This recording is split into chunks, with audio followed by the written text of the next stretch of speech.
Bismillahirrahmanirrahim. Assalamualaikum warahmatullahi wabarakatuh. Selamat pagi teman-teman, selamat siang semuanya yang nonton video ini. Pertama-tama marilah kita panjatkan puja dan puji syukur kita atas kehadirat Allah Subhanahu wa taala yang telah memberikan kita karunia dan nikmatnya sehingga kita bisa belajar sampai saat ini. Salawat serta salam juga tak lupa marilah kita aturkan kepada junjungan Nabi besar kita Muhammad Shallallahu Alaihi Wasallam.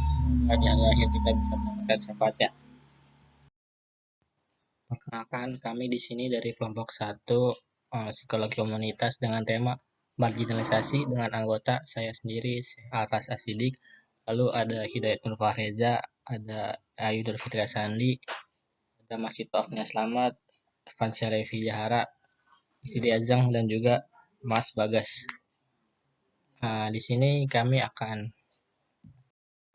di zaman sekarang ini perbedaan gender seringkali kita temukan di berbagai kalangan masyarakat, mulai dari penindasan, eksploitasi perempuan, kekerasan dalam rumah tangga, persamaan hak dalam dalam keluarga, perdagangan wanita, pelacuran, dan lain-lain sebagainya. Itu semua disebabkan oleh berbagai faktor, diantaranya adalah dampak negatif dari urbanisasi, lalu ada tingkat rendahnya tingkat pendidikan, kemiskinan, dan lain sebagainya. Maka dari itu, di sini kelompok kami akan menjelaskan sedikit tentang marginalisasi. Apa itu marginalisasi? Apa saja penyebab dan faktornya? Apa aja contoh dari marginalisasi? Dan lain sebagainya. Assalamualaikum warahmatullahi wabarakatuh. Di sini kita akan membahas mengenai marginalisasi. Apakah itu marginalisasi? Yang pertama ialah definisi marginalisasi. Menurut Kamus Besar Indonesia atau KBBI, marginalisasi adalah usaha membatasi atau pembatasan. Jadi, marginalisasi adalah proses pemutusan hubungan kelompok-kelompok dengan lembaga sosial utama seperti struktur ekonomi, pendidikan, dan lembaga sosial ekonomi lainnya. Perbedaan antara populasi kelompok seperti etnis, ras, agama, budaya, adat istiadat, dan bahasa. Marginalisasi orang selalu melibatkan kemampuan penduduk dominan untuk melaksanakan kekuasaan atas kelompok-kelompok yang terpinggirkan. Marginalisasi juga bisa diartikan sebagai suatu kondisi atau proses yang mencegah individu atau kelompok dari partisipasi penuh dalam kehidupan di bidang sosial, ekonomi, dan politik yang dapat dinikmati oleh masyarakat luas. Sebagai suatu kondisi, marginalisasi melarang seorang individu atau kelompok dari partisipasi penuh dalam masyarakat. Marginalisasi juga dapat dipandang sebagai suatu proses dinamis yang berkaitan dengan penghambatan pencapaian atas nafkah atau pendapatan kemajuan manusia dan persamaan hak warga negara. Menurut Janis Perman, pengertian marginal dibagi menjadi 4 dimensi, yaitu marginalitas sosial, marginalitas budaya, marginalitas ekonomi, dan marginalitas politik. Marginalitas sosial mengenai terpinggirkan secara sosial dengan hidup yang terisolasi. Marginalitas budaya adalah mengenai otherness atau keberbedaan budaya dan tindakan diskriminasi dalam hal akses publik yang menyangkut sara, suku, ras, agama, dan adat. Yang ketiga, marginalitas ekonomi. Marginalitas ekonomi ialah masyarakat yang memiliki pendapatan rendah, tidak memiliki pekerjaan, dan pengangguran sehingga berujung kepada kemiskinan. Yang terakhir, marginalitas politik. Marginalitas politik mengenai kurangnya suara atau pembatasan dalam bersuara, klaim warga negara, dan hak. Baik, di sini saya akan menjelaskan sedikit pendekatan bagaimana seseorang itu dianggap termarginalisasi. Yang pertama itu ada dari segi geometrikal, yang kedua dari ekologi, lalu ada dari ekonomi, dan dari pendekatan sosial. Yang pertama dari segi geometrikal, orang-orang termarginalisasi berdasarkan wilayah atau tempat mereka tinggal, baik itu area yang kecil maupun area yang besar, seperti dari negara, benua, ataupun dari teritorial lainnya.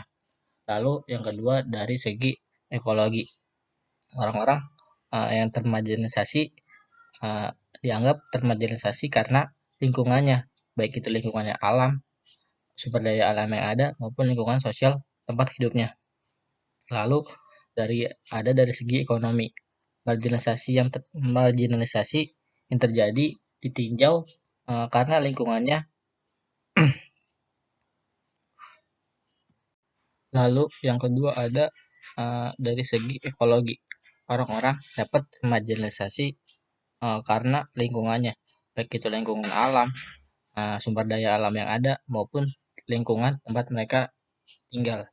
Lalu yang ketiga dari segi ekonomi, marginalisasi terjadi ditinjau dari segi ekonomi, berkaitan dengan potensi produktif, aksibilitas, infrastruktur, dan interaksi tanpa kesenjangan ekonomi. Lalu yang keempat ada pendekatan sosial, marginalisasi berfokus pada kaum minoritas atau kelompok sosial yang termarginalisasi berdasarkan berbagai kriteria seperti etnik, bahasa, agama, dan lain sebagainya.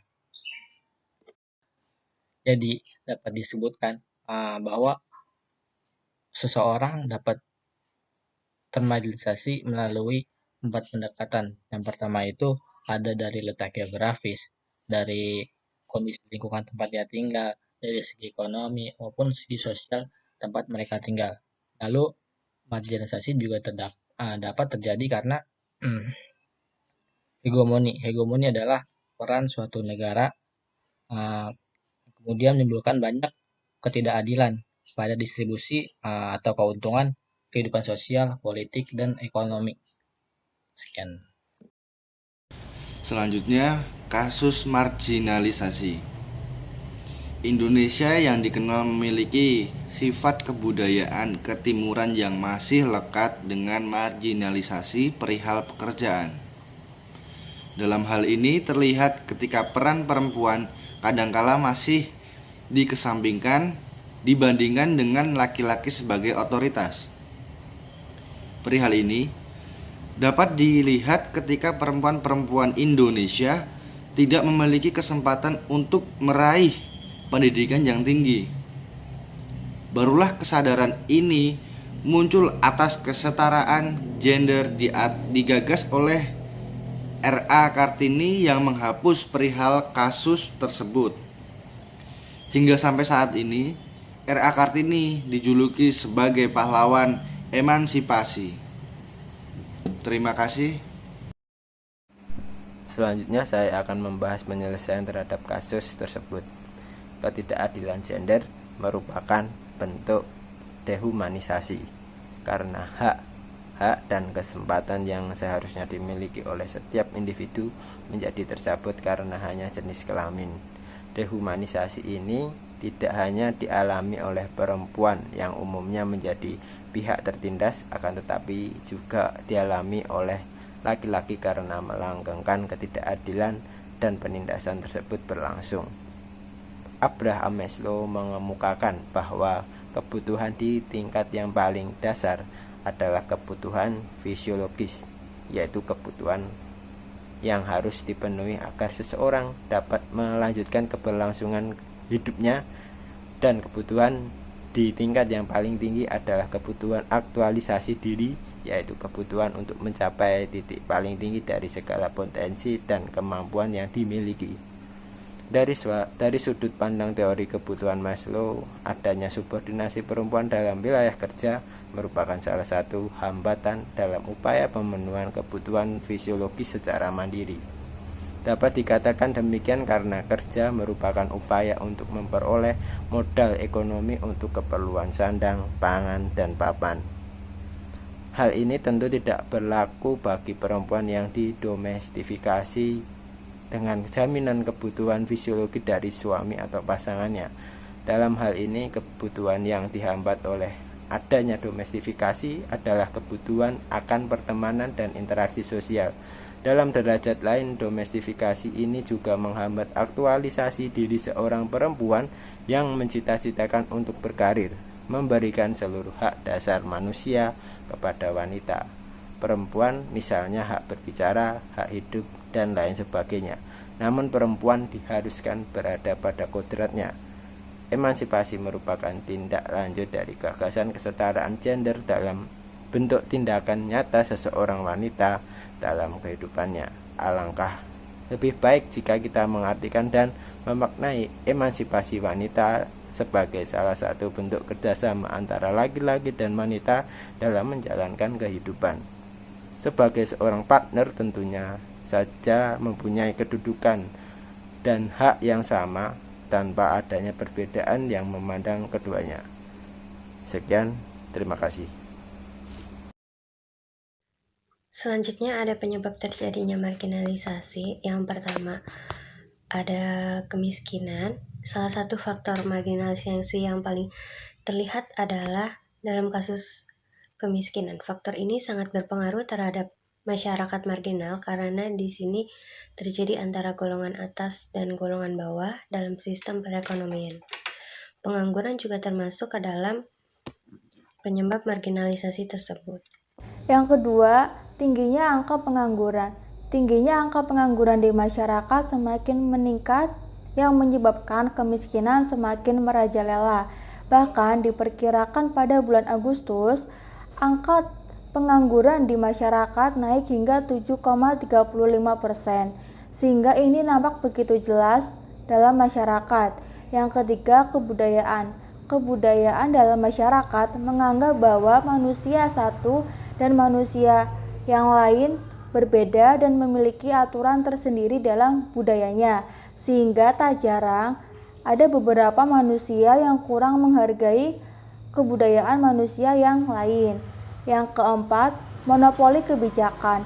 Dalam hal ini, monopoli kebijakan lebih menekan terhadap kelompok minoritas, sehingga kelompok minoritas menganggap bahwa kelompok mayoritas mengasingkan kelompok minoritas. Yang kelima ada stereotip negatif atau pandangan negatif terhadap kaum marginal. Penilaian masyarakat umum tersebut terhadap kaum masyarakat marginal yang negatif membentuk kaum marginal tersebut semakin disudutkan, sehingga ketidakberdayaan kaum tersebut semakin meningkat. Yang terakhir, ada diskriminasi gender. Biasanya hal ini terjadi pada kaum perempuan yang dimana mereka tidak bisa atau tidak berani mengungkapkan pendapat mereka karena kaum perempuan sangat sering dianggap lemah oleh kaum laki-laki dan harus dilindungi oleh kaum laki-laki. Padahal dalam hal ini perempuan juga berhak menyuarakan pendapatnya untuk bisa melindungi dirinya sendiri apabila tidak ada laki-laki yang tidak bisa menjaganya. Ada 5 bentuk-bentuk ketidakadilan gender menurut Fakih. Yang pertama, gender dan marginalisasi perempuan. Marginalisasi perempuan terjadi di tempat kerja, rumah tangga, masyarakat, kultur, dan negara. Marginalisasi perempuan terjadi sejak rumah tangga dalam bentuk diskriminasi atas anggota keluarga laki-laki maupun perempuan. Yang kedua ada gender subordinasi. Gender tersebut terjadi dalam segala macam bentuk yang berbeda, dari tempat ke tempat, waktu ke waktu. Yang ketiga ada gender stereotip, bersumber dari sudut pandang gender. Misalnya kayak masyarakat memiliki anggapan bahwa tugas perempuan adalah melayani suami. Lanjut yang keempat ada gender kekerasan. Pada dasarnya kekerasan disebabkan oleh ketidaksetaraan kekuatan yang ada di dalam masyarakat. Yang kelima ada gender beban kerja. Di kalangan keluarga miskin, beban yang sangat berat harus ditanggung oleh perempuan itu sendiri. Terima kasih. Selanjutnya bisa dilanjut dengan teman-teman yang lain. Oke, mungkin itu saja yang dapat kami sampaikan. Kurang lebihnya mohon maaf. Terima kasih kepada teman-teman yang telah mendengarkan materi yang kami jelaskan. Apabila kami ada kesalahan, mohon maafkan.